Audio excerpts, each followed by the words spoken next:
UPS. Tangan saya licin. Desisnya sini setelah sengaja menyiramkan tinta hitam pekat ke kemeja putihku. Dia tertawa puas, merasa dirinya calon istri CEO yang tak tersentuh hukum. Aku hanya menatap noda itu, lalu menekan ponselku di hadapannya. Sayang, masuk ruangan HRD sekarang. Pacar hayalanmu baru saja. Sebelum ceritanya dimulai, silahkan tulis di kolom komentar dari daerah mana saja teman-teman yang menonton cerita ini. Jangan lupa like dan subscribe agar channel ini bisa semakin berkembang dan bisa mempersembahkan cerita yang lebih menarik lagi. Aroma nasi goreng kampung dan kopi hitam memenuhi ruang makan yang luas itu. Pagi itu hening, hanya terdengar denting sendok beradu dengan piring porselen. Namun, wajah Wisnu tampak kusut, seakan beban dunia sedang menimpa pundaknya yang tegap. Hesti, wanita anggun dengan rambut yang digelung sederhana, meletakkan cangkir kopi di depan suaminya. Ia menatap lekat-lekat pria yang sudah menemaninya selama 5 tahun pernikahan itu. Mas, keningmu itu loh, ditekuk terus. Nanti tua sebelum waktunya. Goda Hesti lembut, mencoba mencairkan suasana. Wisnu menghela napas panjang, meletakkan sendoknya. Aku pusing, Hes. Laporan turnover karyawan bulan ini naik lagi. Banyak staf bagus yang resign mendadak. Alasan mereka di surat pengunduran diri selalu klise, ingin mencari tantangan baru. Tapi aku tahu, ada yang gak beres di kantor pusat. Hesti menarik kursi, duduk di samping suaminya. Mas sudah tanya ke manajer HRD? Siapa namanya? Shirley. Mendengar nama itu, Wisnu memutar bola matanya. Itu dia masalahnya. Setiap kali aku tanya Shirley, dia selalu bilang, Bapak tenang saja. Mereka itu mental tempe, gak kuat kerja di perusahaan bonafide seperti kita. Shirley selalu punya alasan manis. Tapi intuisiku bilang, dia menyembunyikan sesuatu. Aku mau audit, tapi aku butuh bukti nyata di lapangan, bukan sekadar angka di kertas. Hesti tersenyum tipis. Sebuah ide gila melintas di benaknya. Ia ingat, dulu sebelum menikah dengan Wisnu, ia adalah auditor eksternal yang cukup disegani. Insting detektifnya tiba-tiba menyala. Mas, panggil Hesti pelan namun penuh arti. Posisi staf administrasi yang kosong di divisi umum itu, sudah terisi belum? Wisnu mengernyit. Belum. Shirley bilang susah cari orang yang kompeten. Kenapa? Izinkan aku yang mengisinya. Jawab Hesti mantap. Wisnu tersedak kopinya. Apa? Kamu? Hes, kamu itu istri CEO. Masa kamu mau jadi staf admin?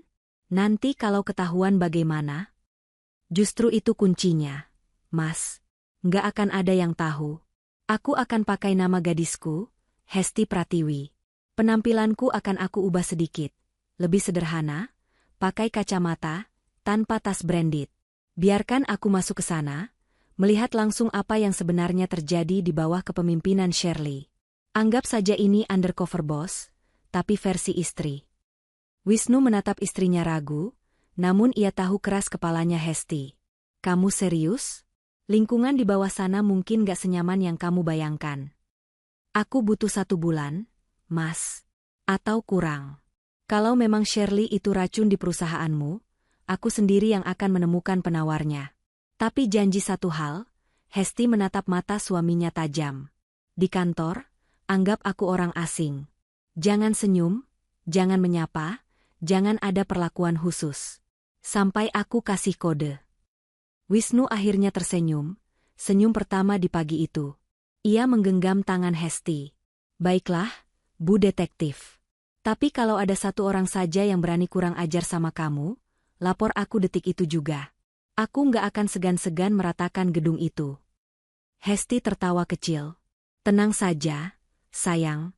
Aku bisa jaga diri. Pagi itu, kesepakatan suami istri itu terjalin. Tanpa mereka sadari, keputusan ini akan memicu badai besar di kantor Nusantara Logistik.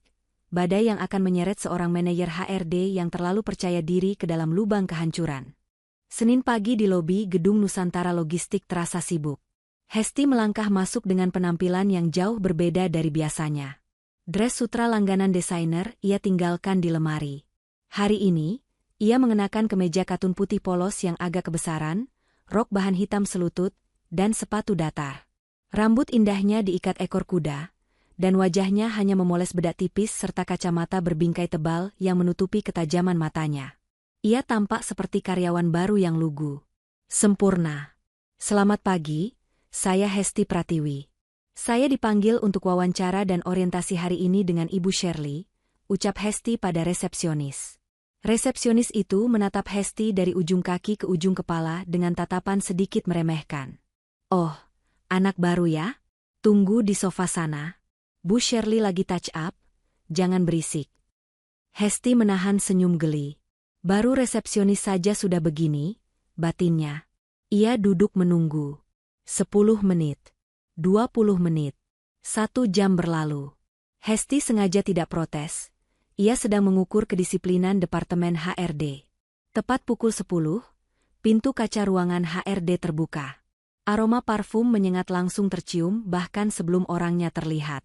Keluarlah sosok wanita dengan pakaian yang, menurut Hesti, lebih cocok untuk ke pesta koktail daripada ke kantor logistik.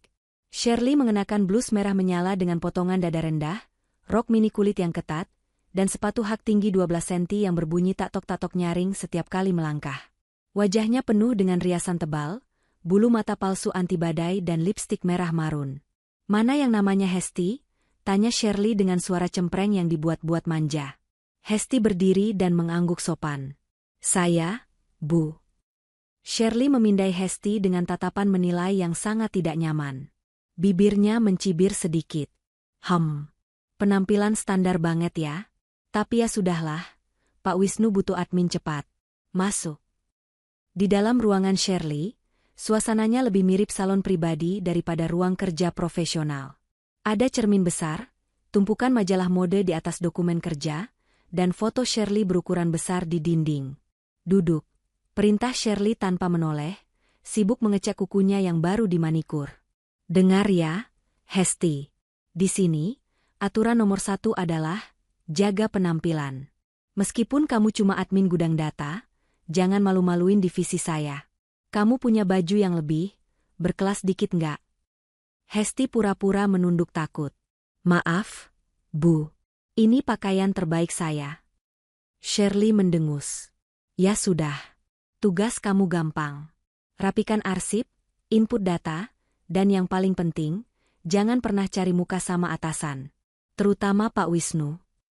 Hesti mengangkat alisnya di balik kacamata. Pak Wisnu, Bu.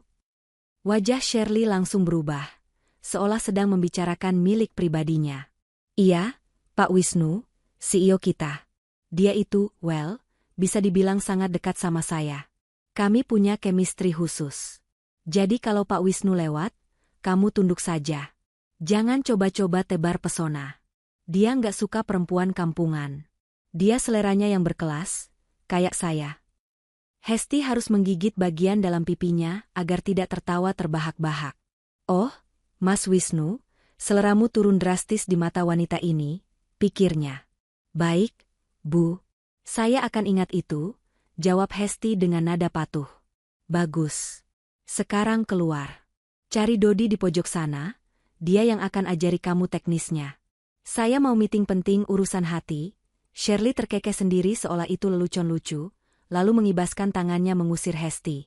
Hesti keluar dari ruangan itu dengan satu kesimpulan pasti. Shirley bukan hanya tidak profesional, tapi juga hidup dalam dunia hayalannya sendiri. Dan ini baru permulaan. Hesti berjalan menuju kubikel di sudut ruangan yang ditunjuk Shirley. Di sana, seorang pria berkacamata dengan kemeja flanel kotak-kotak sedang sibuk mengetik dengan kecepatan tinggi. Mejanya penuh dengan tumpukan kertas yang menggunung. Permisi, Mas Dodi, sapa Hesti. Pria itu terlonjak kaget. Hampir menjatuhkan gelas air mineralnya.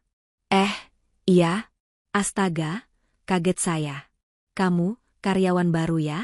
Hesti? Iya, Mas. Saya diminta Bu Shirley menghadap Mas Dodi. Dodi menghela napas, wajahnya terlihat lega sekaligus kasihan. Ia segera menarik kursi kosong yang agak reot. Duduk, Mbak Hesti. Maaf ya kursinya agak goyang, yang bagus diambil ke ruangan Ibu Ratu semua. Ibu Ratu? Tanya Hesti polos. Dodi celingukan, memastikan tidak ada orang di sekitar, lalu berbisik, "Bu Shirley." "Siapa lagi?" "Kami di sini panggil dia begitu kalau lagi nggak ada orangnya." "Selamat datang di neraka dunia, Mbak." Hesti tersenyum ramah, mencoba menggali informasi. "Memangnya separah itu ya, Mas?" Tadi pas wawancara beliau kelihatan tegas. "Tegas apanya?" cibir Dodi pelan sambil mulai membuka file di komputer. Dia itu cuma peduli sama dua hal, dandan dan ngejar-ngejar Pak Wisnu. "Mbak tahu nggak? Laporan bulanan ini," Dodi menunjuk tumpukan kertas, "seharusnya dia yang approve, tapi dia limpahkan semua ke saya. Kalau ada salah, saya yang dimaki-maki. Kalau hasilnya bagus dan dipuji direksi, dia yang maju ke depan sambil bilang, 'Terima kasih, ini hasil kerja keras saya.'" Darah Hesti mulai mendidih mendengarnya. Ini persis seperti dugaan Wisnu. Penyelewengan tanggung jawab. "Terus soal Pak Wisnu," pancing Hesti lagi. "Tadi Bu Shirley bilang mereka dekat." Dodi tertawa getir. "Dekat dalam mimpi kali. Pak Wisnu itu orangnya lurus, Mbak. Jarang banget turun ke lantai ini kecuali ada inspeksi. Tapi si Shirley itu, aduh pernah ya, pas Pak Wisnu lewat lobi, Shirley sengaja numpahin kopi biar ditolongin.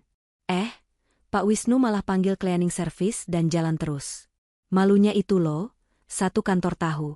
Tapi besoknya Shirley cerita ke anak-anak magang kalau Pak Wisnu sangat perhatian sampai panggilin petugas kebersihan buat dia. Hesti mengangguk-angguk, menyimpan semua informasi itu di kepalanya. Jadi, Pak Wisnu sebenarnya nggak merespons. Boro-boro. Pak Wisnu itu tipe setia katanya.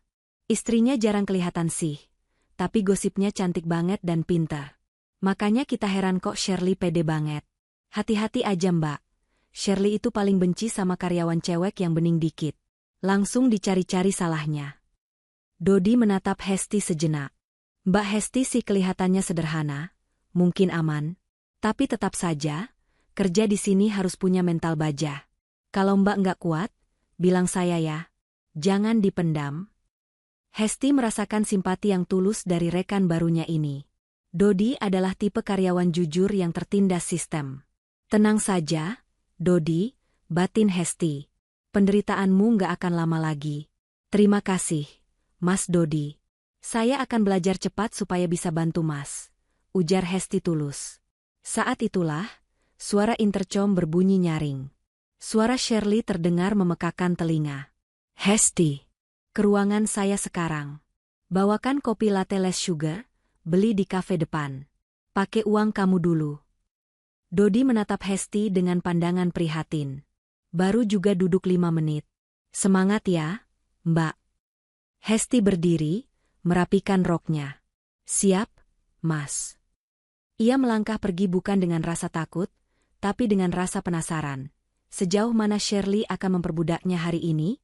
Kafe di depan kantor cukup ramai. Hesti mengantre dengan sabar. Ia sebenarnya bisa saja membeli kafe ini seisinya kalau dia mau.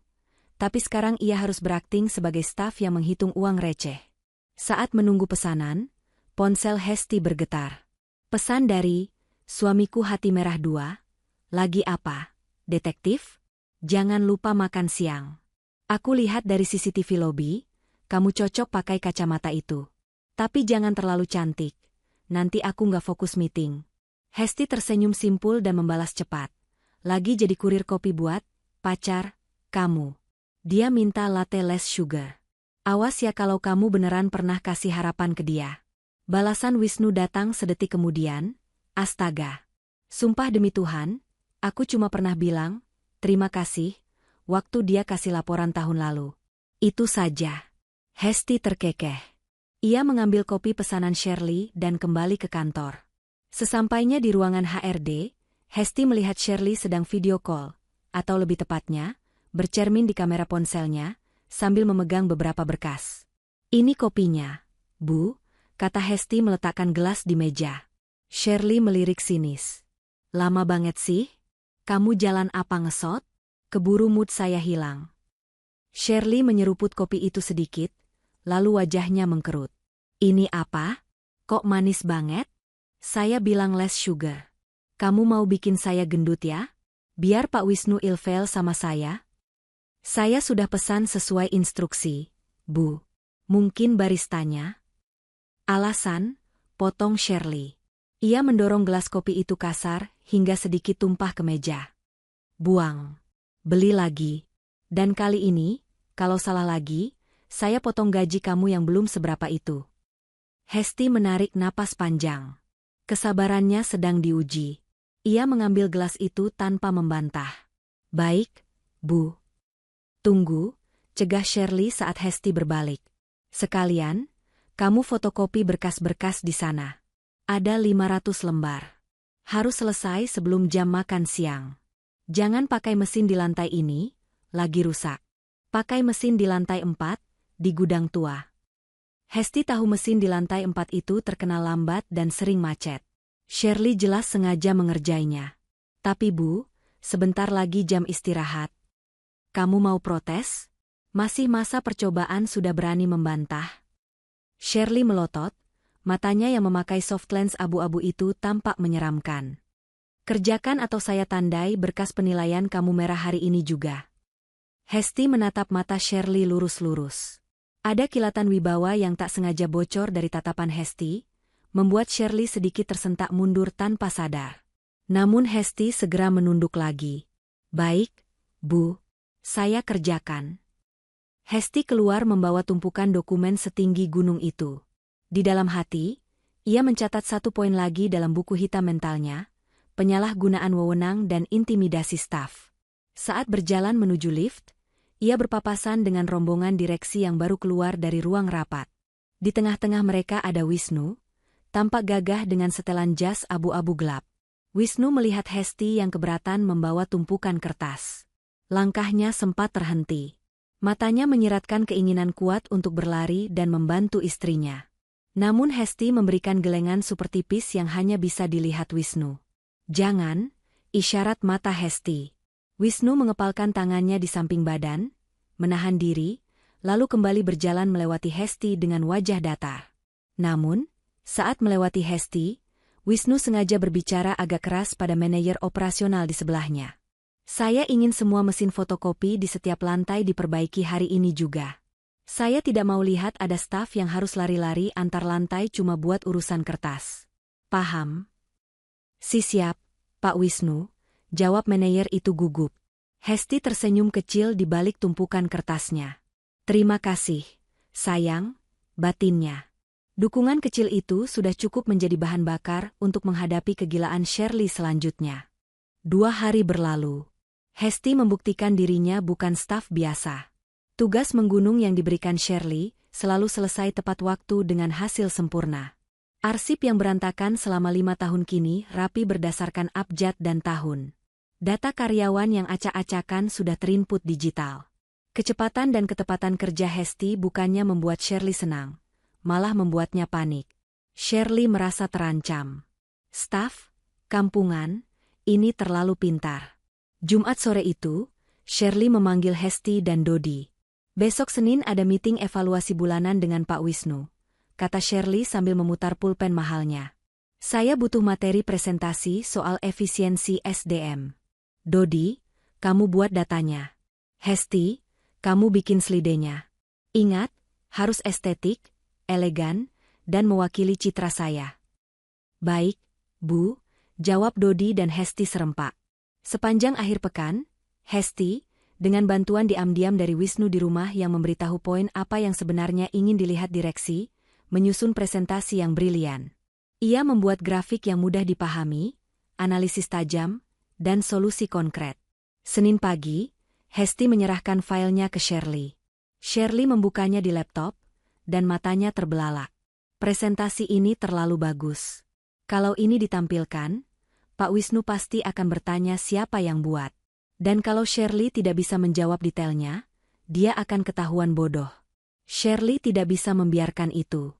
Ini apa-apaan? Shirley membanting mouse-nya. Warnanya norak. Fontnya kekecilan. Kamu mau bikin mata Pak Wisnu sakit? Hesti mengerutkan kening. Itu standar corporate, Bu. Font Arial ukuran 12 dan 14. Warna biru navy sesuai logo perusahaan. Saya nggak suka. Ganti, teriak Shirley. Ganti jadi pink pastel dan gold. Biar terlihat feminin dan lembut. Pak Wisnu suka yang lembut-lembut. Hesti melongo. Tapi Bu, ini rapat evaluasi kinerja, bukan presentasi fashion show. Warna pink akan sulit terbaca di proyektor. Kamu ngelawan lagi? Shirley berdiri, menunjuk wajah Hesti. Ganti sekarang atau saya pecat kamu. Hesti mengalah. Ia mengubah warna presentasi menjadi pink dan emas yang mencolok mata, sesuai kemauan Shirley. Namun, Hesti diam-diam menyimpan versi aslinya di flash disk yang ia kalungkan di lehernya. Ia punya firasat buruk. Siang harinya, ruang rapat VIP sudah penuh. Wisnu duduk di ujung meja. Shirley masuk dengan percaya diri, membawa laptopnya. Hesti dan Dodi duduk di kursi belakang sebagai notulen. Silakan, Bu Shirley, kata Wisnu dingin. Shirley menyambungkan laptop ke proyektor. Layar menyala. Dan terpampanglah slide pertama, judul besar dengan huruf sambung warna emas di atas latar belakang merah muda ngejreng, laporan cinta HRD untuk perusahaan. Keheningan melanda ruang rapat. Beberapa manajer senior menahan tawa. Wajah Wisnu mengeras. Bu Shirley, suara Wisnu terdengar berat dan berbahaya. Apa ini? Shirley tersenyum genit, mengira Wisnu terpesona. Ini konsep baru, Pak, human touch. Biar suasana kantor lebih hangat dan penuh kasih sayang. Seperti perasaan saya ke Bapak, ke perusahaan maksudnya. Wisnu memijat pelipisnya. Saya minta data efisiensi, bukan kartu ucapan Valentine. Di mana grafik turnover? Di mana analisis biaya rekrutmen? Shirley mulai gugup. Ia mengklik slide berikutnya. Isinya penuh dengan animasi bunga-bunga dan foto selfie Shirley bersama staf, yang dipaksa foto bareng, dengan caption, Teamwork is Dreamwork. Datanya sendiri kecil-kecil dan tidak terbaca karena tertutup hiasan. Ini, datanya ada di sini, Pak. Cuma memang agak artistik. Shirley mencoba membela diri, keringat dingin mulai melunturkan bedaknya. Artistik? Ini sampah? Potong Wisnu tajam. Kamu membuang waktu saya dan direksi lain. Matikan proyektor itu. Shirley pucat pasi. Ia menoleh ke belakang, menatap Hesti dengan tatapan membunuh, seolah menyalahkan Hesti atas desain norak itu. Maaf, Pak, Shirley berkata dengan suara bergetar. Ini kesalahan staf baru saya. Hesti. Dia yang buat slide ini. Saya sudah tegur kalau ini jelek, tapi dia nekat. Maklum Pak, orang desa, seleranya rendah. Dodi ternganga mendengar kebohongan itu. Hesti hanya diam, wajahnya tenang. Wisnu menatap Shirley, lalu tatapannya beralih ke Hesti di pojok ruangan.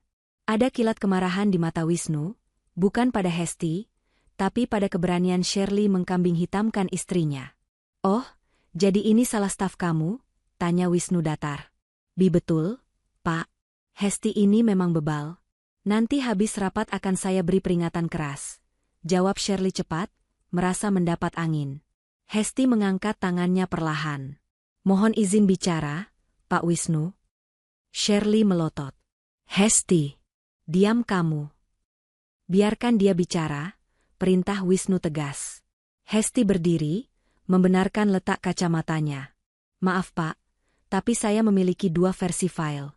Versi yang diminta Ibu Shirley tadi pagi dengan tema, feminin, dan versi draft awal yang saya buat sesuai standar perusahaan. Jika Bapak berkenan, bolehkah saya tampilkan versi yang satu lagi?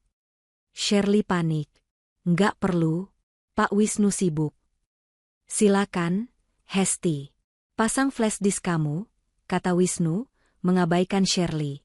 Hesti maju, mencolokkan flash disknya. Layar berubah. Tampilan biru elegan, grafik yang tajam, data yang komprehensif, dan analisis yang brilian muncul di layar. Nah, gumam Wisnu.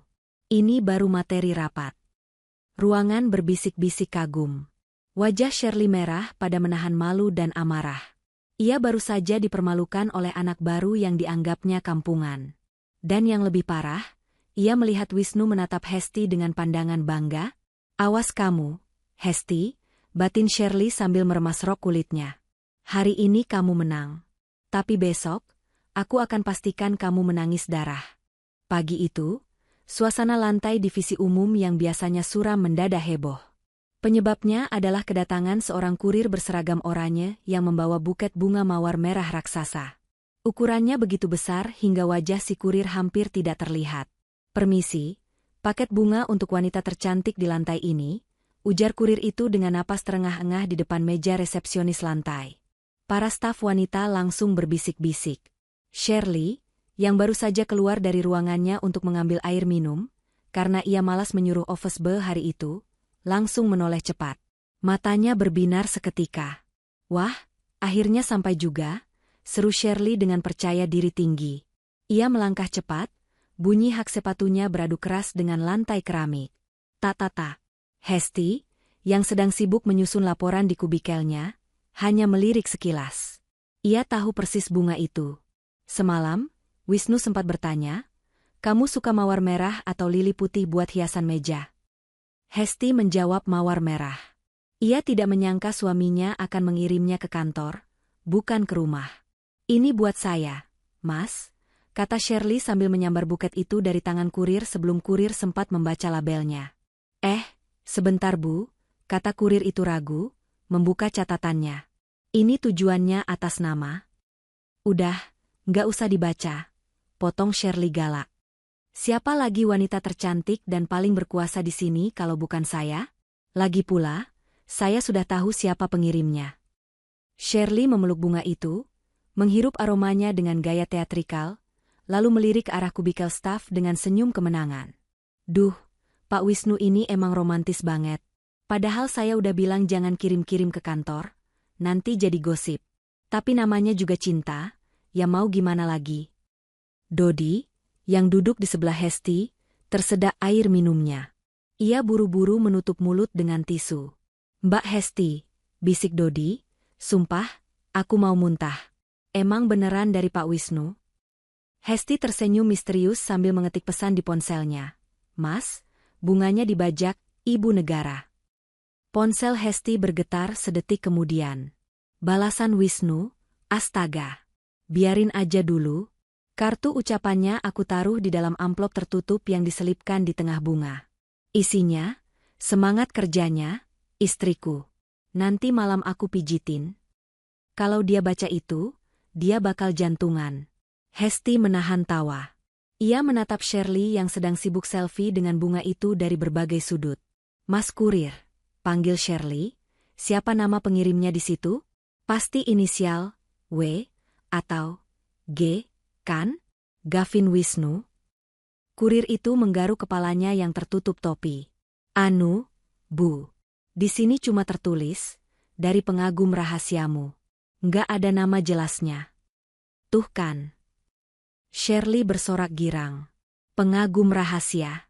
Itu pasti kode biar nggak ketahuan istri sahnya di rumah. Pak Wisnu pasti kirim ini diam-diam.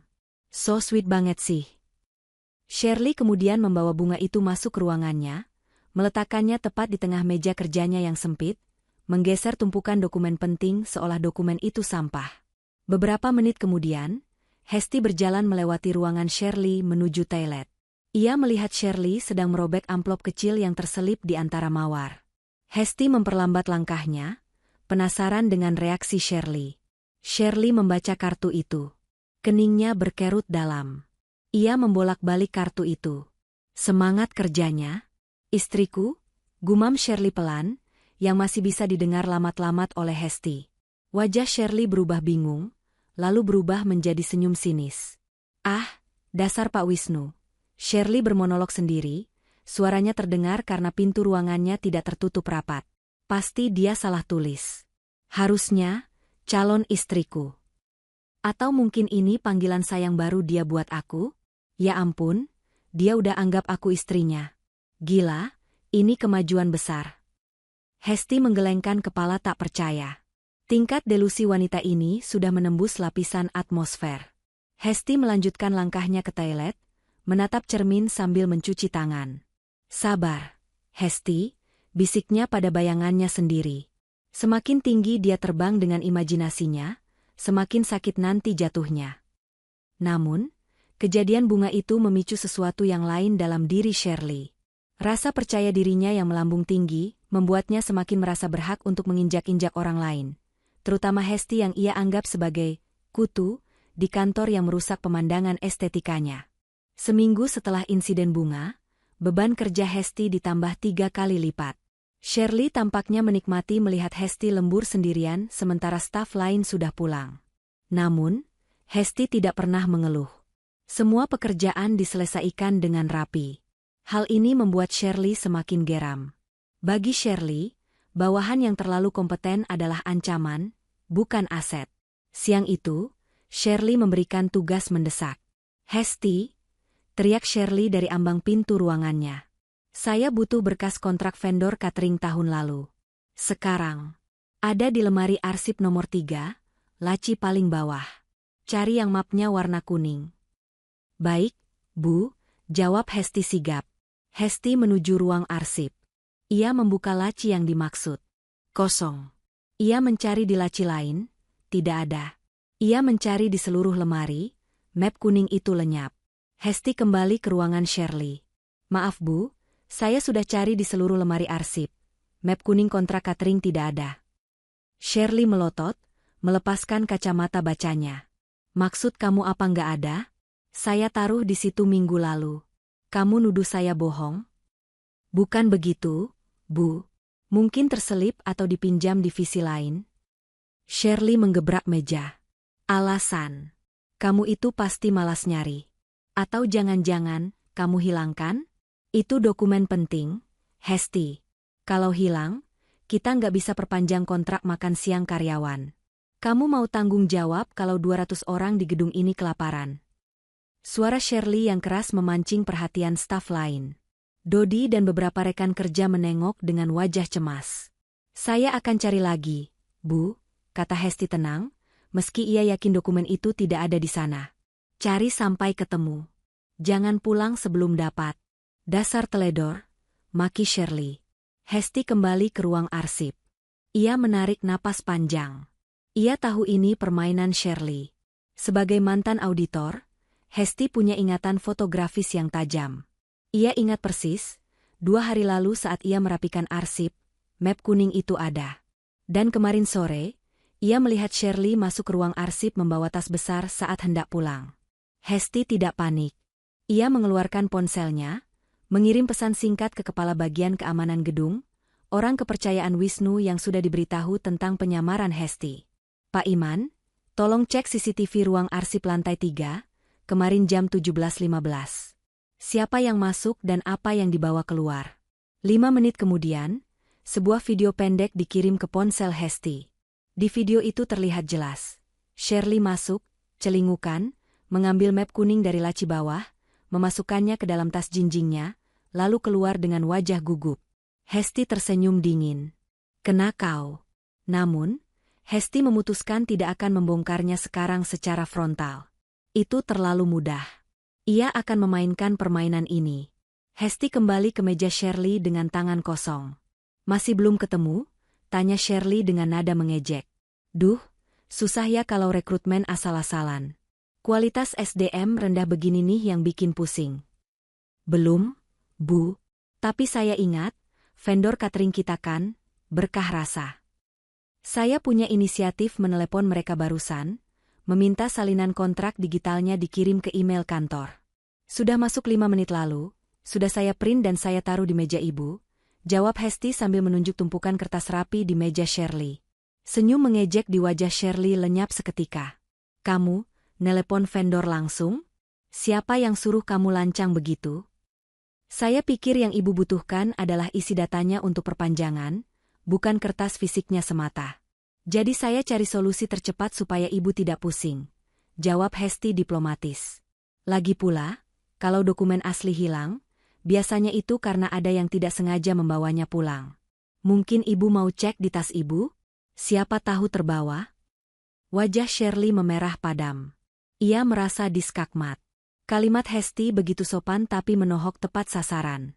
Shirley refleks melirik tas jinjingnya di bawah meja. "Kakakmu ngajari saya?" bentak Shirley gelagapan. "Keluar. Saya muak lihat muka sok pintar kamu." Hesti membungkuk sedikit dan keluar. Di kubikelnya, Dodi mengacungkan jempol diam-diam dari bawah meja. Gila Mbak, bisik Dodi. Mbak Hesti orang pertama yang bikin Shirley gagap. Biasanya kita cuma bisa nunduk nangis. Orang seperti dia cuma takut sama dua hal. Mas Dodi, jawab Hesti pelan sambil membereskan mejanya. Fakta dan wibawa. Dia nggak punya dua-duanya. Berita bahwa Wisnu akan melakukan inspeksi mendadak ke lantai HRD dan umum menyebar seperti api di padang rumput. Biasanya Wisnu hanya memanggil manajer ke ruangannya di lantai paling atas. Tapi hari ini, ia ingin melihat kondisi lapangan. Shirley panik luar biasa, tapi juga kegirangan. Sejak jam 8 pagi, ia sudah bolak-balik ke toilet untuk memperbaiki makeup. Ia mengganti blusnya dengan yang lebih ketat, membuka satu kancing teratas, dan menyemprotkan parfum begitu banyak hingga Dodi yang duduk 5 meter dari ruangan Shirley sampai batuk-batuk. Semuanya dengar.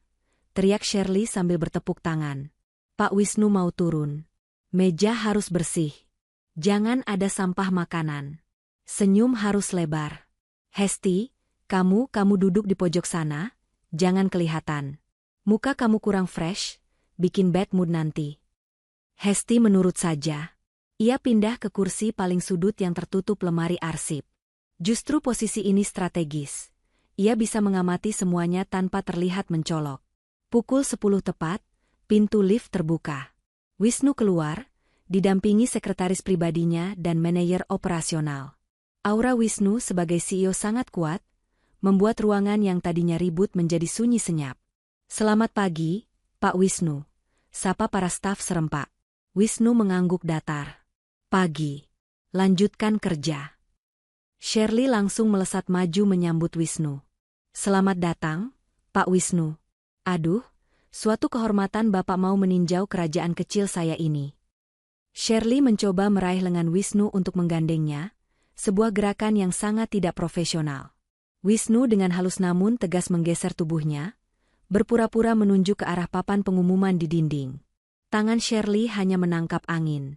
Saya lihat laporan absensi bulan ini membaik, kata Wisnu sambil berjalan, menjaga jarak 1 meter dari Shirley. Siapa yang mengelola databasenya sekarang? Shirley membusungkan dada. Saya, Pak. Saya rombak sistemnya minggu lalu. Saya lembur tiap malam demi Bapak, demi perusahaan. Wisnu berhenti di depan meja Dodi. Ia mengambil satu map laporan secara acak. Itu adalah laporan yang dikerjakan Hesti, tapi diklaim Shirley. Format laporannya berubah. Komentar Wisnu. Lebih ringkas, to the point, dan analisisnya tajam. Kamu yakin kamu yang buat ini sendirian, Shirley?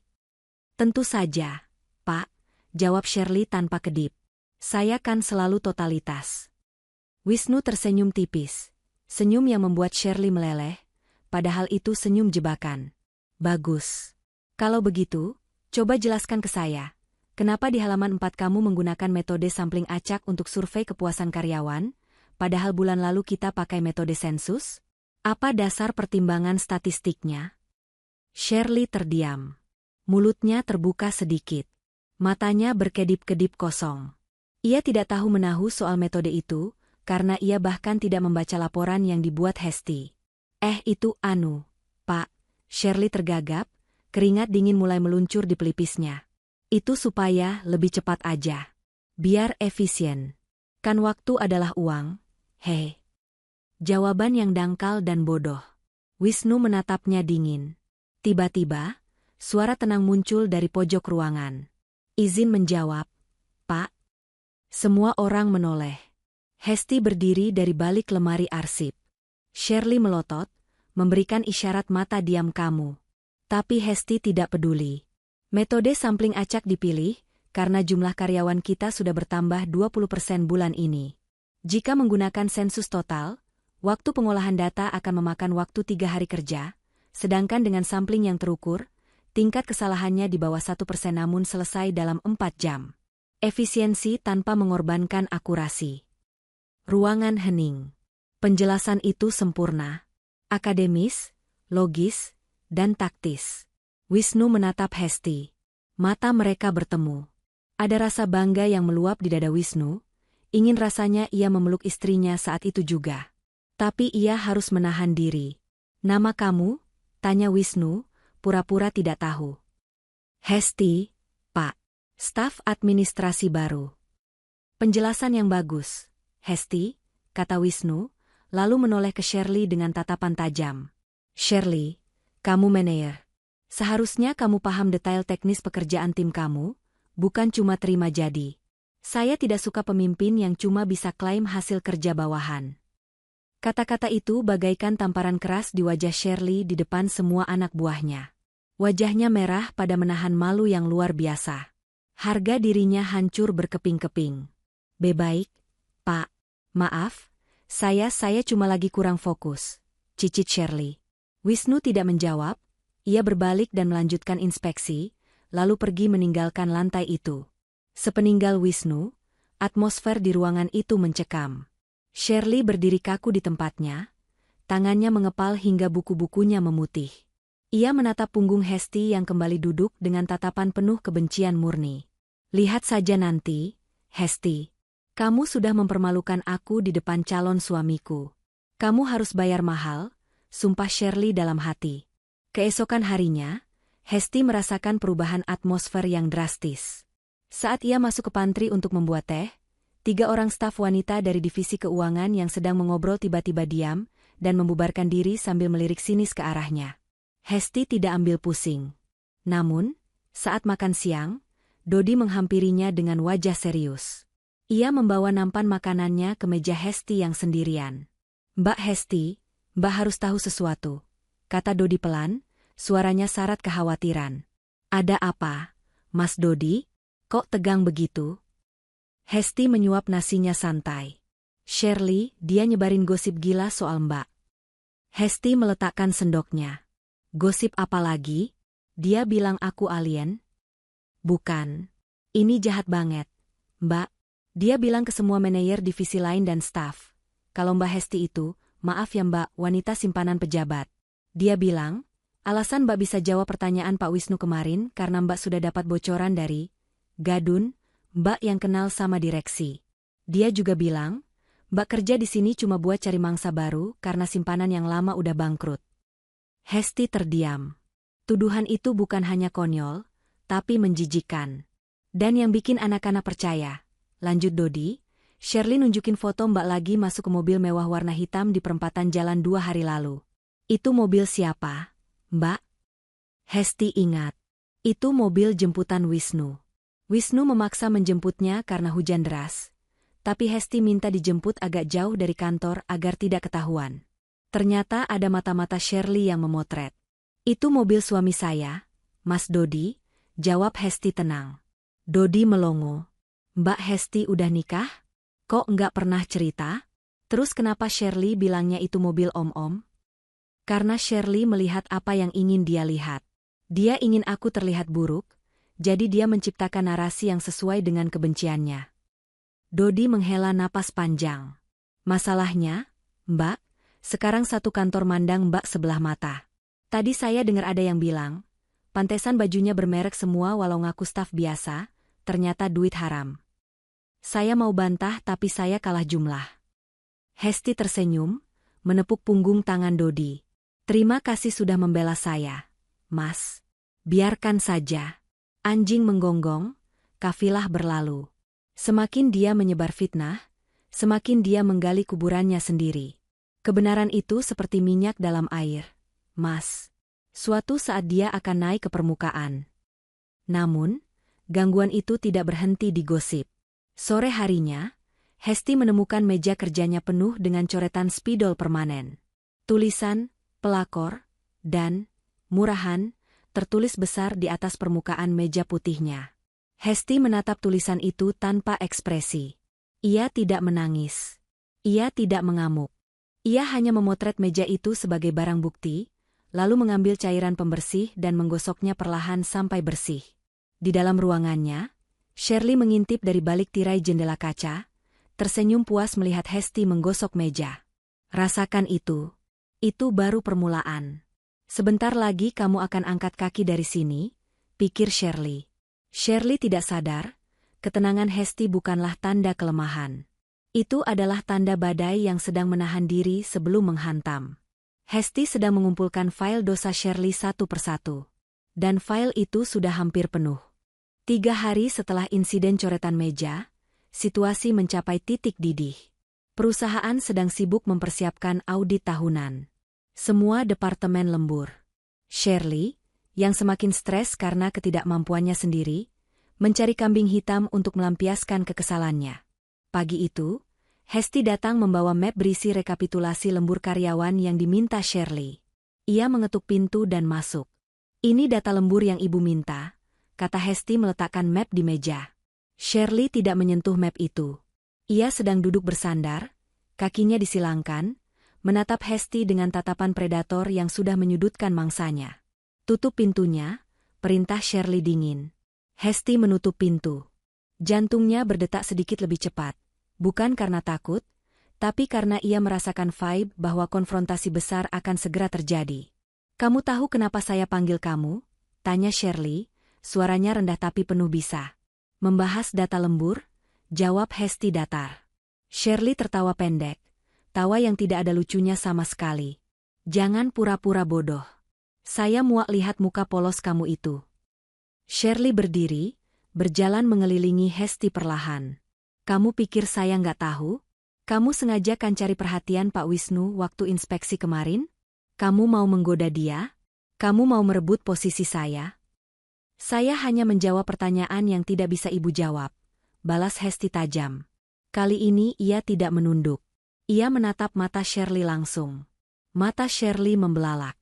Keberanian Hesti membuatnya semakin murka. "Kurang ajar. Berani kamu natap saya begitu? Saya ini atasan kamu. Saya ini calon istri pemilik perusahaan ini," teriak Shirley, suaranya mulai naik 1 oktav.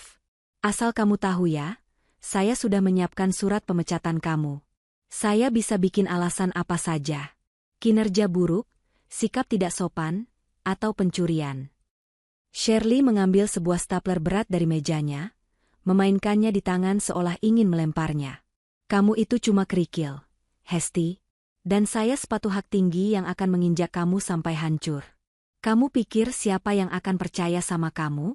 Staf rendahan, simpanan orang, versus manajer HRD kesayangan CEO?"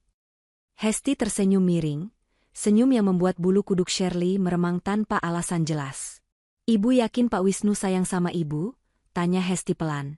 "Atau ibu cuma jatuh cinta sama jabatan dia?" "Diam," jerit Shirley.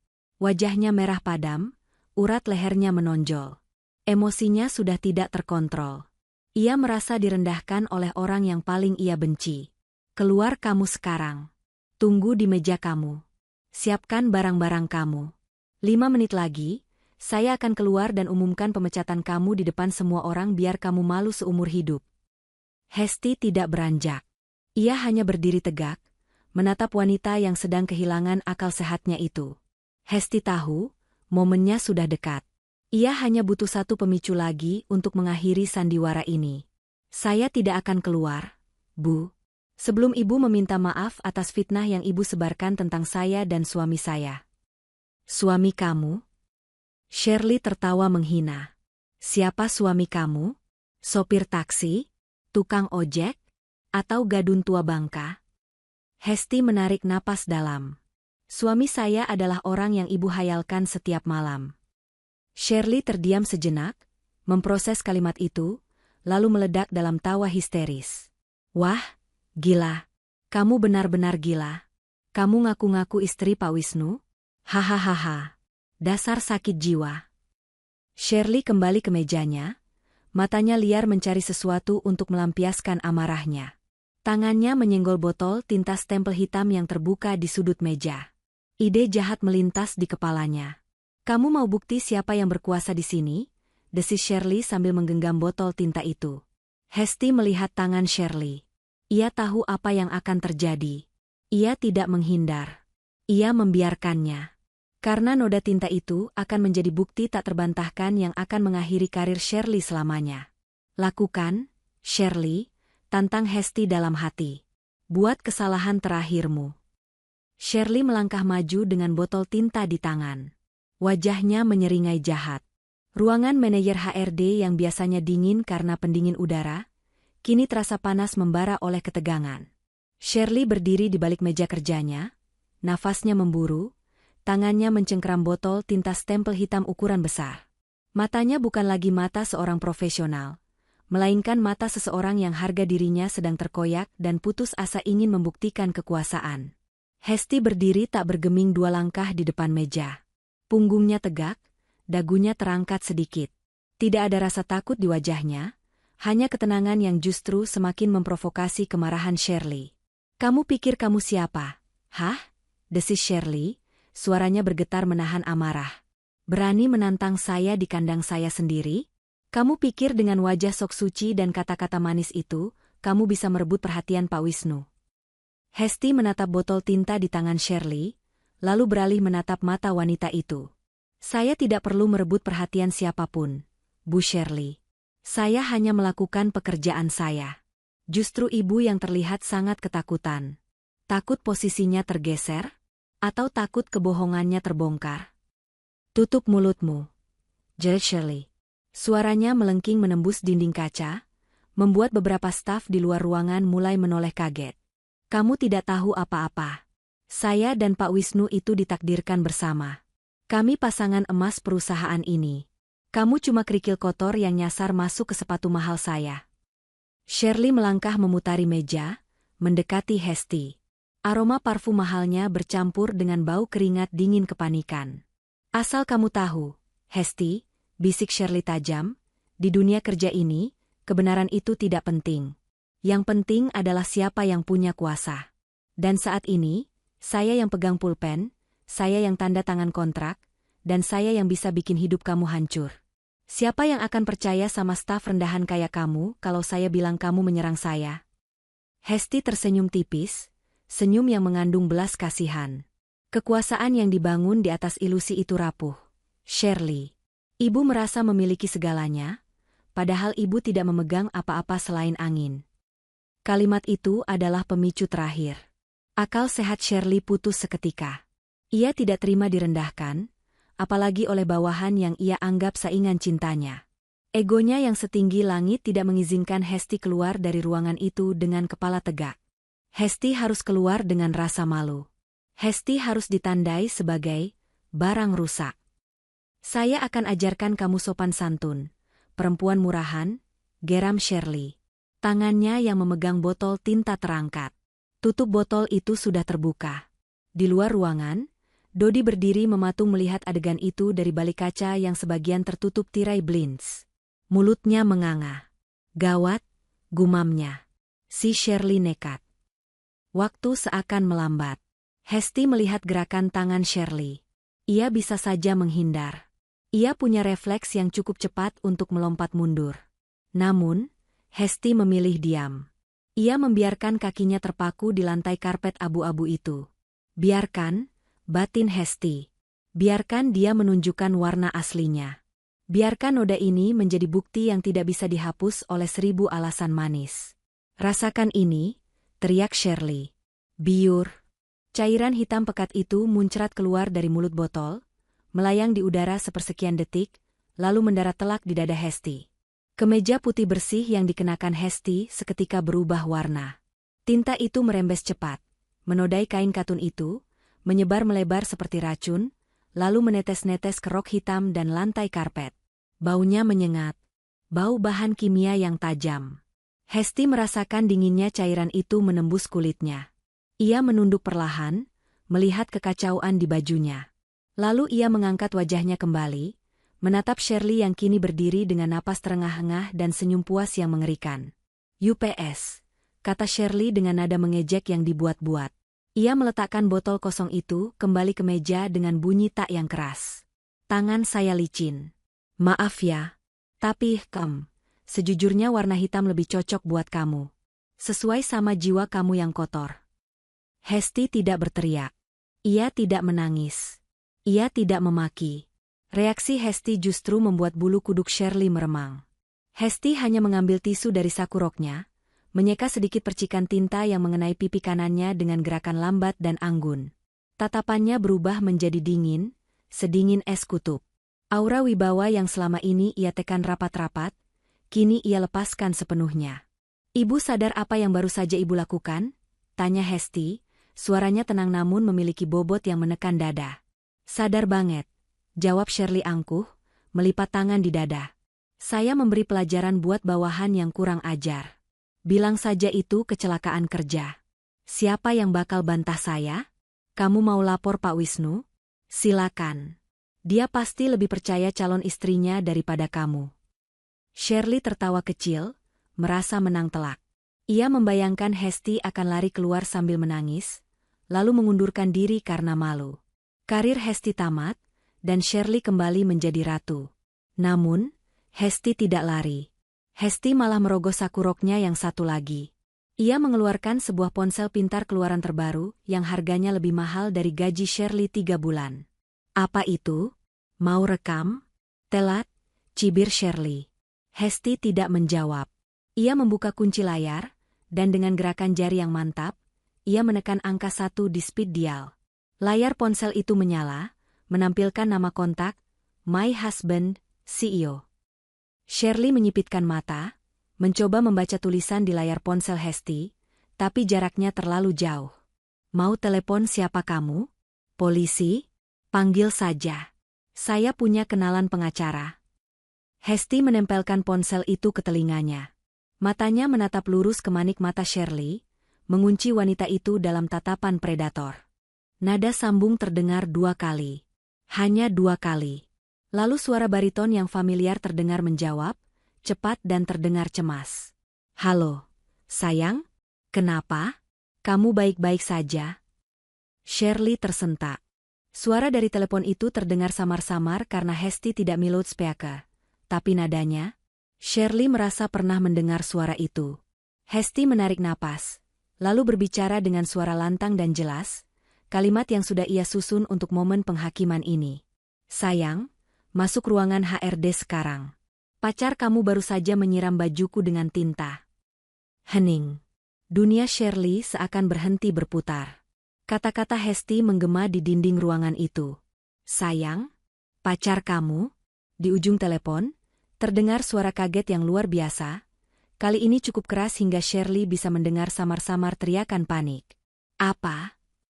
Tinta? Aku di depan lift. Jangan gerak, aku kesana sekarang. Klik. Sambungan terputus. Hesti menurunkan ponselnya, menggenggamnya erat di samping tubuh. Ia menatap Shirley yang kini wajahnya memucat, seputih kertas HVS. Warna merah di bibir Shirley kini tampak kontras dengan kulitnya yang kehilangan darah. Kak, kamu. Shirley tergagap, suaranya hilang timbul. Kamu telepon siapa? Suami saya, jawab Hesti datar. Jangan ngawur. Shirley mencoba tertawa, tapi yang keluar hanya suara hek yang menyedihkan. Siapa suami kamu? Satpam depan? Atau OB? Hesti melangkah maju 1 langkah. Shirley mundur 1 langkah, kakinya menabrak kursi kerjanya sendiri. Suami saya, kata Hesti penuh penekanan, adalah pria yang selama ini ibu aku sebagai pacar ibu. Pria yang ibu jadikan tameng untuk menindas orang lain. Wisnu. Bohong. Jerit Shirley histeris. Ia menutup telinganya. Pak Wisnu itu single. Dia milik saya. Kamu pasti selingkuhannya. Kamu pelakor. Dasar wanita gila. Kita lihat siapa yang gila sebentar lagi, balas Hesti dingin. Saat itu, terdengar suara keributan di luar ruangan. Suara langkah kaki yang berlari, berat dan terburu-buru. Suara pintu akses HRD yang dibuka paksa dengan kartu akses. Brak! Pintu utama divisi HRD terbuka lebar. Semua staf yang sedang bekerja serentak berdiri kaget. Dodi sampai melompat dari kursinya. Di ambang pintu, berdiri Wisnu. Penampilan CEO muda itu berantakan. Dasinya miring, jasnya terbuka, dan wajahnya merah pada menahan amarah yang meluap-luap. Di belakangnya, 2 petugas keamanan dan sekretaris pribadinya berlari tergopoh-gopoh mencoba mengejar langkah panjang bos mereka. Di mana? Teriak Wisnu, suaranya menggelegar memenuhi lantai itu. Mata Wisnu menyapu seluruh ruangan, melewati wajah-wajah staf yang ketakutan, dan berhenti tepat di dinding kaca ruangan manajer HRD. Di sana, Ia melihat pemandangan yang membuat darahnya mendidih. Istrinya, Hesti, berdiri tegak dengan kemeja putih yang separuhnya telah berubah menjadi hitam pekat. Dan di depannya, Shirley berdiri gemetar di pojok ruangan. Tanpa bicara lagi, Wisnu berjalan cepat membelah kerumunan staf. Langkahnya begitu lebar dan bertenaga, hingga angin dari gerakannya menerbangkan beberapa kertas di meja Dodi. Aura membunuh yang memancar dari Wisnu begitu kuat, hingga tidak ada satupun orang yang berani bernapas. Wisnu menendang pintu ruangan Shirley hingga terbuka lebar, membentur tembok dengan suara keras. Dum! Shirley menjerit kaget, tubuhnya merosot ke kursi kerjanya. Pak Wisnu. Cicitnya dengan suara gemetar. Ada secercah harapan bodoh di mata Shirley. Ia berpikir mungkin Wisnu datang untuk menyelamatkannya dari orang gila ini. Tapi harapan itu hancur berkeping-keping saat Wisnu sama sekali tidak menoleh padanya. Wisnu langsung menghampiri Hesti. Wajah garangnya seketika berubah menjadi penuh kekhawatiran saat tangannya yang besar dan hangat menyentuh bahu Hesti. Ia tidak peduli tangannya akan kotor terkena tinta. Astaga, Hes. Bisik Wisnu, suaranya parau. Ia memeriksa wajah istrinya, memastikan tidak ada tinta yang masuk ke mata atau mulut. Kamu nggak apa-apa? Matamu perih? Kulitmu panas? Hesti menggeleng pelan, meletakkan tangannya di atas tangan Wisnu yang ada di bahunya. Sentuhan itu menenangkan detak jantung Wisnu yang menggila. Aku nggak apa-apa, Mas. Cuma baju saja. Untung aku pakai kacamata. Cuma baju? Wisnu mendengus kasar. Ia melihat noda hitam yang lebar di dada istrinya. Itu bukan sekadar noda, itu adalah penghinaan. Penghinaan terhadap istrinya, terhadap martabat keluarganya. Perlahan, Wisnu melepaskan tangannya dari bahu Hesti. Ia berbalik badan. Gerakannya lambat namun mematikan. Sekarang, ia menghadap Shirley. Shirley gemetar hebat. Ia melihat tatapan Wisnu. Tidak ada cinta, tidak ada kekaguman, tidak ada kehangatan yang selama ini ia hayalkan. Hanya ada tatapan jijik yang murni. Seolah Wisnu sedang melihat kecoa yang harus dibasmi. Pak Wisnu. Shirley mencoba bangkit, memasang senyum memelas, air mata buaya mulai menggenang di pelupuk matanya. Bapak harus dengar penjelasan saya dulu. Perempuan ini, Hesti ini, dia menyerang saya. Dia gila, Pak. Dia ngaku-ngaku jadi istri Bapak. Saya cuma membela diri. Diam. Potong Wisnu. Suaranya tidak keras, tapi terdengar seperti petir di telinga Shirley. Wisnu melangkah maju mendekati meja Shirley. Ia melihat botol tinta yang terbuka di meja, melihat percikan hitam di jari-jari Shirley. Bukti fisik sudah lebih dari cukup. Kamu bilang dia mengaku-ngaku? Tanya Wisnu dingin. Iya, Pak. Dia halusinasi. Dia terobsesi sama Bapak. Saya takut dia nyelakain Bapak. Makanya saya. Wisnu tertawa pendek, tawa yang kering dan menakutkan. Ia menoleh ke arah pintu yang terbuka, di mana puluhan staf, termasuk Dodi, sedang menonton dengan wajah tegang. Dengar semuanya. Seru Wisnu lantang tanpa mengalihkan pandangan dari Shirley. Wanita yang berdiri di sana. Wisnu menunjuk Hesti dengan tangan terbukanya. Wanita yang bajunya dirusak oleh manajer kalian ini, namanya Hesti Pratiwi. Wisnu menjeda kalimatnya, membiarkan ketegangan memuncak. Dia adalah istri sah saya. Nyonya Wisnu Anggara. Pemilik sebagian saham perusahaan ini. Dan ibu dari anak-anak saya di masa depan.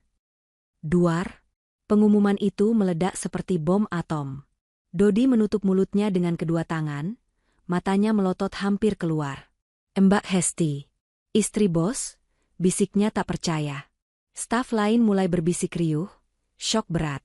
Gosip, wanita simpanan, yang disebar Shirley seketika hancur lebur. Shirley membeku. Wajahnya bukan lagi pucat, tapi abu-abu. Lututnya lemas, ia jatuh terduduk kembali di kursi putarnya. Mulutnya membuka menutup seperti ikan kekurangan oksigen. Istri? Gumam Shirley. Otaknya menolak menerima kenyataan. Dunia fantasinya runtuh menimpanya. Nggak mungkin. Bapak pasti bohong. Bapak cuma mau ngelindungin dia kan? Wisnu menatap Shirley dengan pandangan muak. Saya tidak pernah berbohong, Shirley. Kamu yang hidup dalam kebohongan. Kamu mengaku pacar saya? Kapan saya pernah pacaran sama kamu? Kapan saya pernah kasih harapan ke kamu? Saya bahkan jijik melihat cara kerjamu yang tidak profesional. Tapi, bunga itu. Shirley menunjuk sisa-sisa bunga mawar di tong sampah, yang sudah layu. Bunga mawar merah itu. Bapak kirim buat saya kan? Inisial G. Gavin Wisnu. Hesti maju selangkah, berdiri di samping suaminya. Ia mengambil alih panggung. Bunga itu dari suami saya. Untuk saya, Shirley, kata Hesti tenang. Kartu ucapannya ada di dalam amplop yang kamu buang. Isinya ucapan semangat untuk istrinya. Tapi kamu terlalu sibuk dengan delusimu sampai kamu menganggap itu buat kamu. Kamu mencuri bunga saya, dan sekarang kamu merusak baju saya. Fakta itu menampar Shirley bolak-balik. Rasa malu yang luar biasa mulai merayap naik, mencekik lehernya. Ia telah memamerkan bunga curian itu ke satu kantor. Ia telah menghina istri bosnya sendiri. Ia telah menyiram istri bos dengan tinta. Karirnya bukan hanya tamat, hidupnya hancur. Shirley mulai menangis. Kali ini tangisan sungguhan karena ketakutan. Ia merosot dari kursi, berlutut di lantai, mencoba meraih kaki Wisnu. Pak Wisnu. Maaf Pak, saya nggak tahu, sumpah saya nggak tahu. Ratap Shirley. Tolong Pak, jangan pecat saya punya cicilan mobil, saya tulang punggung keluarga. Tolong Pak, kasih saya kesempatan kedua, saya hilaf. Wisnu mundur selangkah, menghindari sentuhan tangan Shirley yang terkena tinta. Jangan sentuh saya. Wisnu menoleh ke arah kepala keamanan yang berdiri siaga di pintu. Pak Iman. Siap, Pak, jawab Pak Iman tegas. Bawa wanita ini keluar, perintah Wisnu dingin sambil menunjuk Shirley yang sedang bersujud. Detik ini juga, saya memecat Shirley dari jabatannya sebagai manajer HRD dan dari seluruh posisi di Nusantara Logistik. Dia dipecat dengan tidak hormat atas tuduhan penyerangan fisik, intimidasi, dan pencemaran nama baik. Jangan Pak, ampun Pak. Shirley menjerit histeris. Wisnu tidak peduli. Ia melanjutkan instruksinya dengan suara keras, agar didengar semua orang. Pastikan dia tidak membawa aset perusahaan apapun. Sita ID card-nya sekarang. Dan masukkan namanya dalam daftar hitam Asosiasi HRD Nasional. Saya akan pastikan dia tidak bisa bekerja di perusahaan manapun lagi dengan attitude seperti ini. Jika dia melawan, panggil polisi. Tuntutan pasal perbuatan tidak menyenangkan dan pengerusakan sudah saya siapkan. Dua petugas keamanan masuk, mencengkeram lengan Shirley kiri dan kanan. Mereka mengangkat tubuh Shirley yang lemas setengah menyeretnya. Hesti. Mbak Hesti. Tolong saya. Shirley beralih memohon pada Hesti. Sesama perempuan Mbak, kasihanin saya. Saya cuma iri Mbak. Saya minta maaf. Hesti menatap Shirley dengan tatapan datar. Ia teringat bagaimana Shirley menghina Dodi, bagaimana Shirley memeras staf magang, dan bagaimana Shirley memfitnahnya sebagai wanita murahan. Minta maaf itu mudah, Shirley, kata Hesti pelan namun menusuk.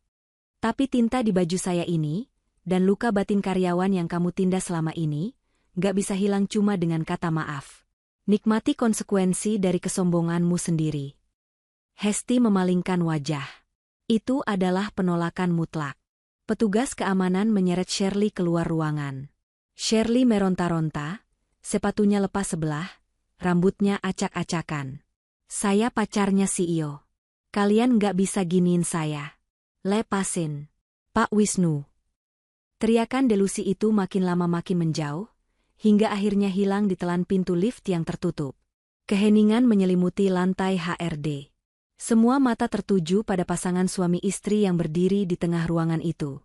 Wisnu menghela napas panjang, merapikan jasnya, lalu menatap para karyawan yang masih syok. Saya minta maaf atas kegaduhan ini, kata Wisnu berwibawa. Mulai hari ini, tidak ada lagi manajemen toksik di divisi ini. Saya akan menunjuk pelaksana tugas baru besok. Silakan kembali bekerja. Wisnu kemudian merangkul bahu Hesti dengan protektif. Ayo, sayang. Kita pulang. Kamu butuh ganti baju? Hesti mengangguk. Namun sebelum pergi, ia melepaskan rangkulan Wisnu sebentar dan berjalan menuju meja Dodi.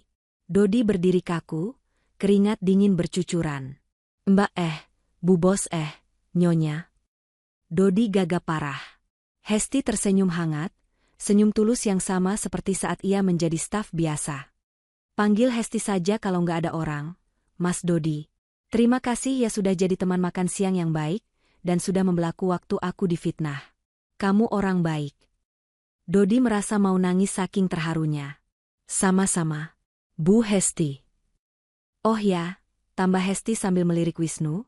Mas Wisnu, Dodi ini kerjanya bagus banget. Laporan yang dipuji direksi kemarin, Dodi yang kerjain datanya. Mungkin dia cocok jadi kandidat asisten manajer yang baru? Wisnu tersenyum dan mengangguk pada Dodi. Akan saya pertimbangkan. Siapkan CV terbaru kamu, Dodi. Siap, Pak. Terima kasih, Pak. Terima kasih, Bu. Seru Dodi girang. Hesti dan Wisnu berjalan keluar ruangan HRD bergandengan tangan. Di lorong, Wisnu berbisik. Jadi, Bu Detektif, kasus ditutup. Hesti melihat noda hitam di bajunya, lalu tersenyum puas. Kasus ditutup. Tersangka sudah diamankan. Sekarang, bayaran detektifnya mana? Aku mau baju baru. Satu toko pun aku belikan, jawab Wisnu tertawa, mengecup puncak kepala istrinya. Mereka melangkah masuk ke dalam lift pribadi CEO, meninggalkan masa lalu kelam divisi HRD di belakang mereka, menuju masa depan yang jauh lebih bersih. Matahari pagi bersinar cerah menembus dinding kaca lobi gedung Nusantara Logistik, seakan alam semesta ikut merayakan terangkatnya awan mendung yang selama ini menyelimuti perusahaan. Namun, bagi para karyawan yang lalu lalang, pagi ini terasa berbeda. Ada ketegangan yang bercampur dengan rasa penasaran yang menggelitik di udara. Gosip tentang insiden, tinta dan pemecatan, kemarin sore telah menyebar ke seluruh penjuru gedung, dari cleaning service di basement hingga direktur di lantai teratas.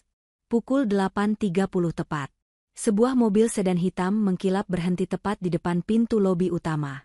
Biasanya, hanya Pak Wisnu yang turun dari mobil itu. Tapi kali ini, supir membukakan pintu penumpang belakang sebelah kiri terlebih dahulu. Sepasang sepatu hak tinggi stilettos berwarna krem menjejak lantai marmer. Lalu, keluarlah sosok wanita yang membuat napas semua orang yang melihatnya tercekat. Itu Hesti. Tapi bukan Hesti si staf admin yang selalu memakai kemeja kebesaran dan kacamata tebal. Hesti hari ini tampil sebagai dirinya yang sejati, Nyonya Wisnu Anggara. Ia mengenakan terusan blazer elegan berwarna biru navy, warna kebesaran perusahaan, yang membalut tubuhnya dengan sempurna. Rambutnya digerai indah bergelombang, wajahnya dipoles makeup natural namun tegas yang menonjolkan kecantikannya yang berkelas. Tidak ada lagi kacamata nerd. Yang ada hanyalah sorot mata tajam penuh percaya diri. Wisnu turun dari sisi pintu lainnya, tersenyum bangga, lalu menggandeng tangan istrinya dengan mesra. Mereka berjalan beriringan masuk ke lobi. Lucy, resepsionis yang dulu pernah menyuruh Hesti menunggu berjam-jam saat wawancara, kini berdiri kaku di balik mejanya. Wajahnya pucat pasi. Tangannya gemetar saat memegang gagang telepon. Hesti berhenti tepat di depan meja resepsionis. Ia melepaskan kacamata hitamnya perlahan. Selamat pagi, Lucy, sapa Hesti ramah, namun ada nada wibawa yang tak terbantahkan. Selamat pagi, Bu Hesti, Bu Nyonya. Lucy tergagap parah, bingung harus memanggil apa. Keringat dingin mengalir di pelipisnya. Ia teringat betapa judesnya ia pada Hesti di hari pertama. Panggil Bu Hesti saja, kata Hesti tersenyum tipis. Oh ya, tolong pastikan tamu tidak disuruh menunggu 2 jam lagi hanya karena manajernya sedang touch up, ya? Waktu tamu itu berharga. Lucy menelan ludah, mengangguk cepat seperti boneka dashboard. Siap, Bu Hesti. Maafkan kelancangan saya waktu itu, Bu. Saya benar-benar nggak tahu. Dimaafkan. Bekerjalah dengan benar mulai sekarang, jawab Hesti singkat. Wisnu dan Hesti melanjutkan langkah menuju lift khusus eksekutif. Sepanjang jalan, Para karyawan yang berpapasan langsung menunduk hormat, menyapa dengan sopan santun yang tulus. Berbeda jauh dengan ketakutan yang mereka tunjukkan pada Shirley dulu. Di dalam lift yang bergerak naik, Wisnu menatap istrinya sambil terkekeh pelan. "Kamu menikmati ini ya?" Hesti merapikan kerah jas suaminya. "Sedikit. Tapi ini bukan soal pamer kekuasaan, Mas. Ini soal mengembalikan standar. Mereka harus belajar menghormati orang bukan karena takut dimarahi, tapi karena segan pada integritas." "Aku setuju," jawab Wisnu, lalu wajahnya berubah serius. "Siap untuk melihat bangkai kapal di lantai HRD?" Hesti mengangguk mantap. "Sangat siap. Kita akan bersihkan sampah-sampah peninggalan Shirley sampai ke akar-akarnya." Pintu lift terbuka di lantai HRD. Suasana hening menyambut mereka. Tidak ada lagi suara teriakan Shirley atau bunyi hak sepatu yang mengintimidasi. Namun, kekacauan sisa kemarin masih terasa. Dodi, yang datang paling pagi, langsung berdiri tegak saat melihat Hesti dan Wisnu masuk. Wajah Dodi berseri-seri, seolah baru saja memenangkan lotre. "Selamat pagi, Pak Wisnu, Bu Hesti," sapa Dodi lantang. "Pagi, Dodi," jawab Wisnu. "Kumpulkan semua tim di ruang rapat sekarang. Kita akan mulai briefing era baru." Hesti melirik ke arah ruangan bekas Shirley. Pintunya tertutup, disegel dengan pita kuning, audit internal. Itu adalah pemandangan yang paling indah pagi ini. Ratu palsu telah tumbang, dan kini saatnya ratu yang asli membereskan kekacauan. Proses pembersihan dimulai. Hesti tidak main-main. Ia menunjuk tim auditor independen yang dipimpin oleh Gunawan, seorang akuntan forensik senior yang terkenal teliti, untuk membongkar semua arsip di masa kepemimpinan Shirley. Hesti sendiri yang mengawasi prosesnya langsung, duduk di kursi yang dulu diduduki Shirley, namun kini dengan aura yang jauh berbeda. Dodi ditunjuk sebagai asisten sementara untuk membantu navigasi file-file digital yang disembunyikan Shirley. "Bu Hesti," panggil Dodi sambil menunjuk layar komputer. "Ibu harus lihat ini. Di folder tersembunyi bernama pribadi, saya menemukan data rekrutmen tahun lalu." Hesti mendekat. Matanya menyipit membaca data di layar. Ternyata, kecurigaan Wisnu selama ini benar. Shirley bukan hanya tidak kompeten, tapi juga korup. Ditemukan bukti transfer mencurigakan dari beberapa agensi penyalur tenaga kerja.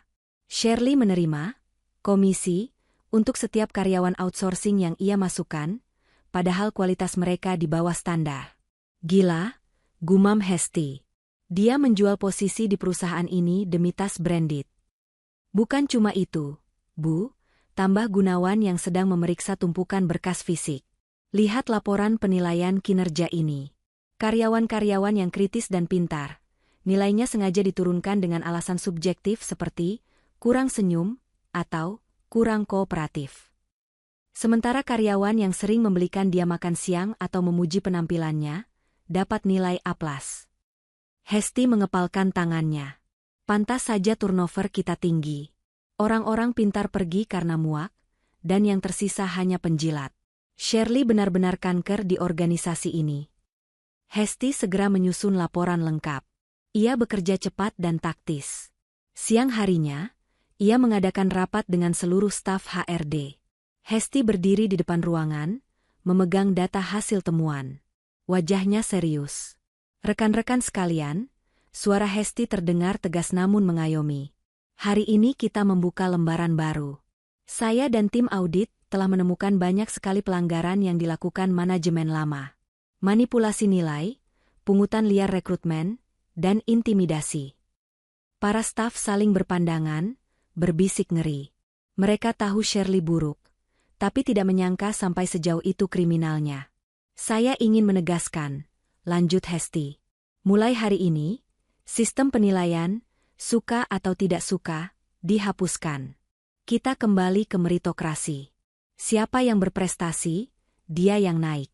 Tidak peduli seberapa dekat kalian dengan atasan, kalau kerja kalian buruk, kalian akan dievaluasi. Dan sebaliknya, tidak peduli kalian pendiam atau tidak pandai bergaul, kalau hasil kerja kalian bagus, perusahaan akan menghargai itu." Hesti kemudian menatap Dodi. "Sebagai langkah awal perbaikan, Saya dan Pak Wisnu sepakat untuk mengangkat Dodi Pramono sebagai acting manager HRD, sampai kita menemukan kandidat eksternal yang tepat. Dodi telah membuktikan integritas dan kesabarannya selama ini. Dodi ternganga. Ia hampir jatuh dari kursinya. Saya, Bu?" Tepuk tangan gemuruh pecah di ruangan itu.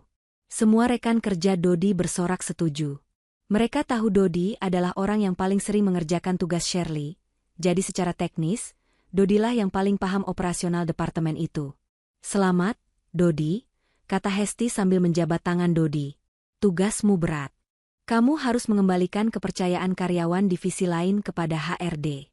Jadilah manajer yang melayani, bukan yang minta dilayani." Mata Dodi berkaca-kaca. "Terima kasih, Bu. Terima kasih, Pak Wisnu. Saya janji tidak akan mengecewakan." Sore itu, suasana kantor berubah total. Udara yang dulu terasa berat dan penuh tekanan, kini terasa lebih ringan. Orang-orang mulai bekerja dengan senyum tulus.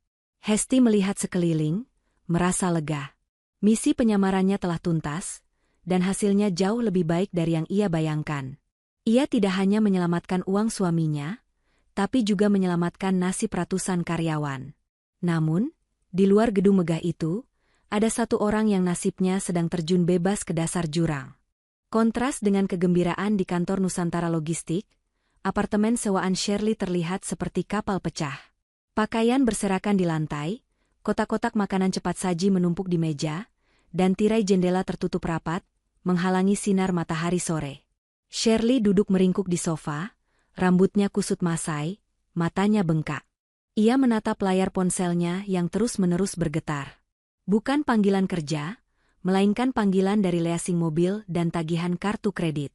Sejak dipecat kemarin, hidup Shirley berubah 180 derajat dalam hitungan jam. Berita pemecatannya menyebar lebih cepat dari virus. Di grup WhatsApp Asosiasi HRD, namanya sudah menjadi blacklist.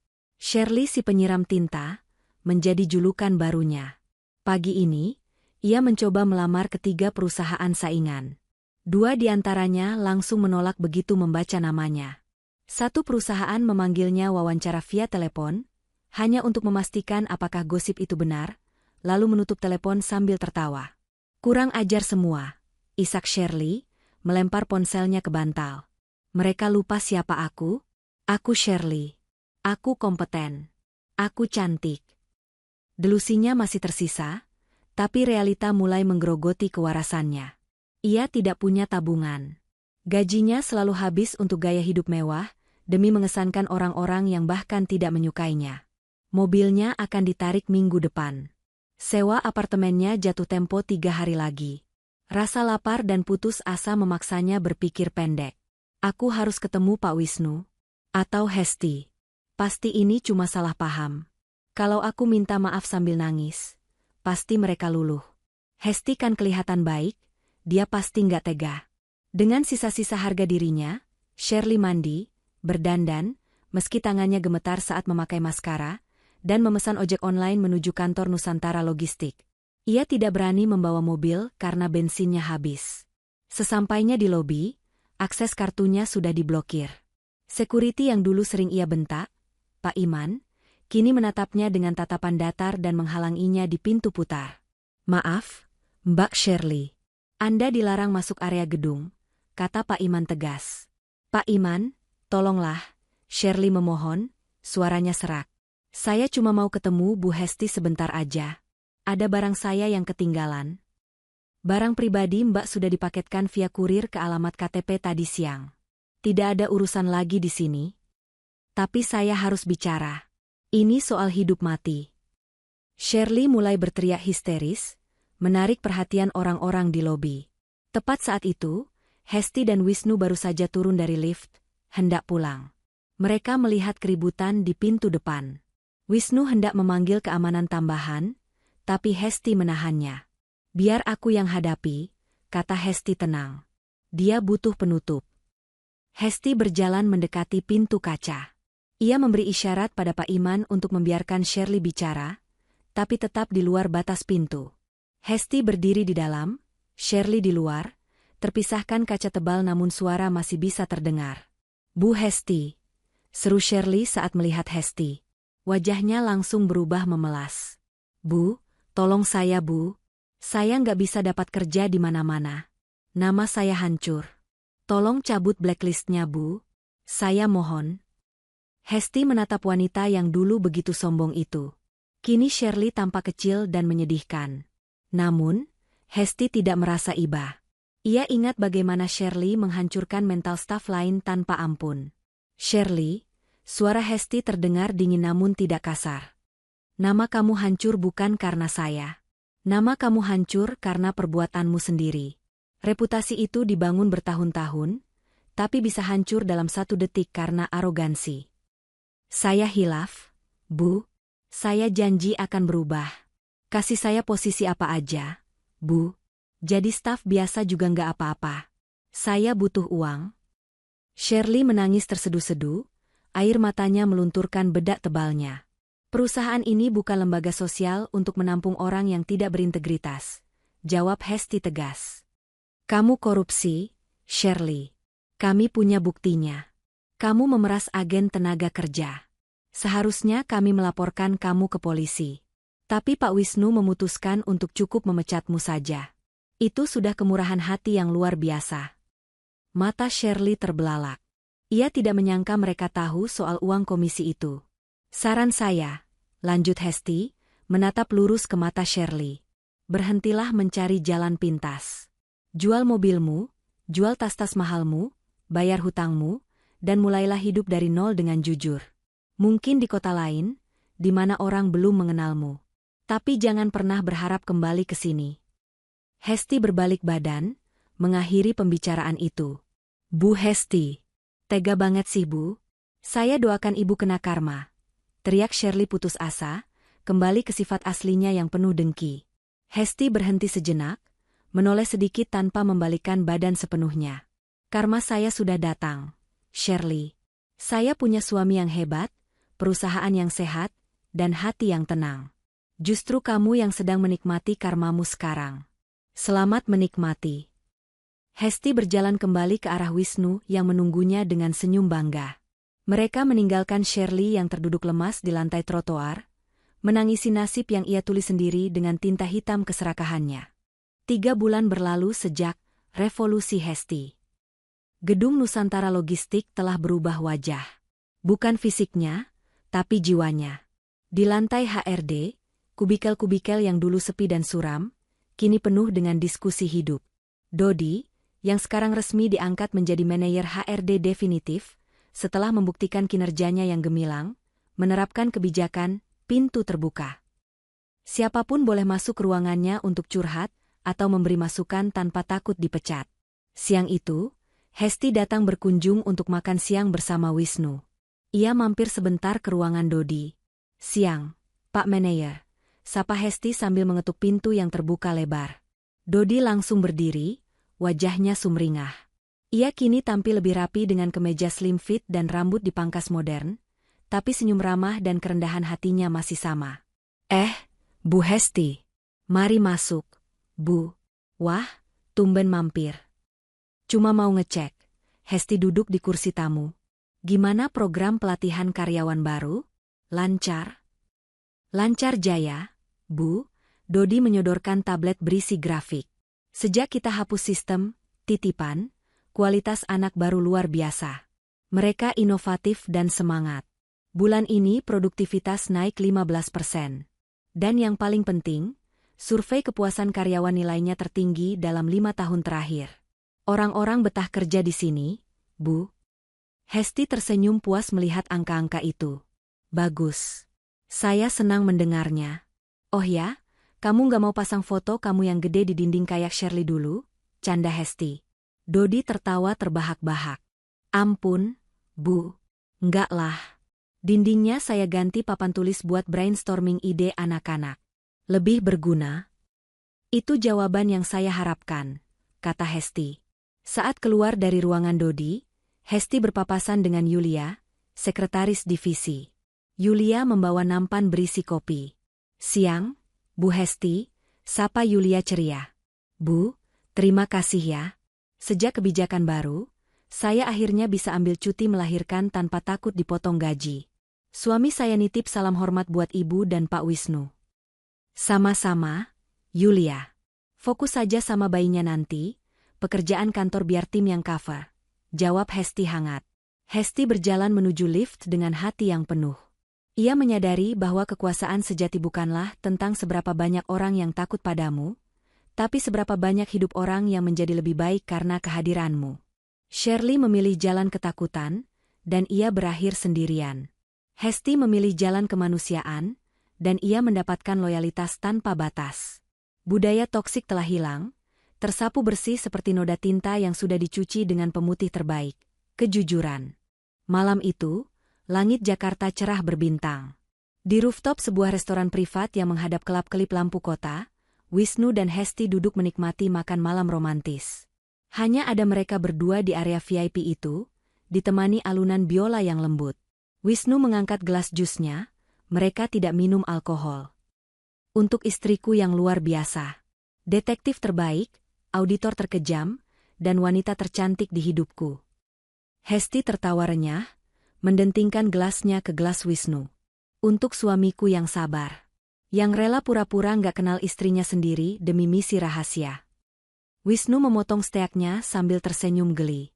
Kamu tahu, Hes? Waktu kamu telepon aku bilang baju kamu disiram tinta. Jantungku rasanya mau copot. Aku pikir kamu disiram air keras atau dipukul. Makanya aku lari kayak orang kesetanan. Sampai dasiku miring kemana-mana. Maaf ya bikin panik. Hesti menatap suaminya lembut.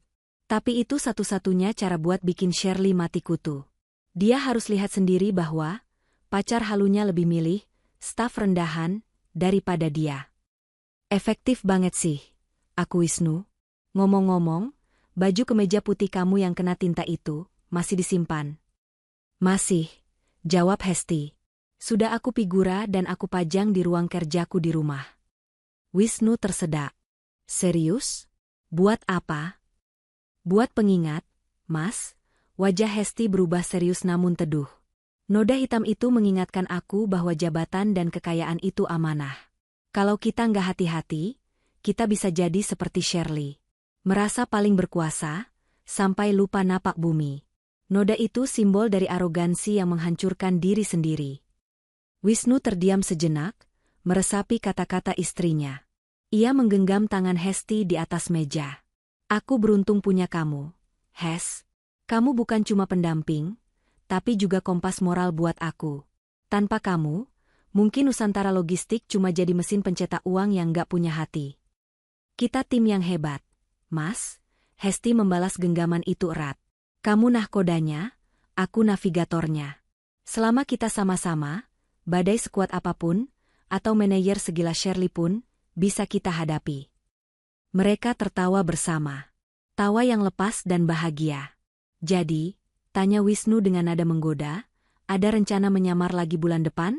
Divisi keuangan kayaknya butuh audit juga tuh. Hesti menggeleng sambil menyeka mulutnya dengan serbet. Nggak ah. Capek jadi staf biasa. Gajinya kecil, disuruh-suruh, dimarahin pula. Mending jadi ibu CEO.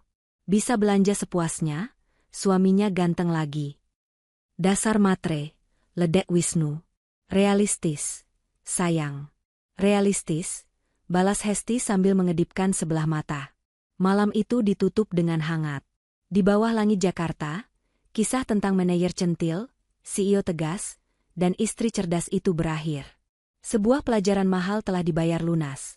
Bahwa kebenaran, meski kadang datang terlambat dan harus kotor terkena tinta, pada akhirnya akan selalu bersinar terang di atas segalanya. Dan bagi Hesti, noda tinta itu bukan lagi kotoran, melainkan medali kemenangan terindahnya. Kenangan terindahnya. Kenangan terindahnya. Kenangan terindahnya. Kenangan terindahnya. Kenangan terindahnya. Kenangan terindahnya.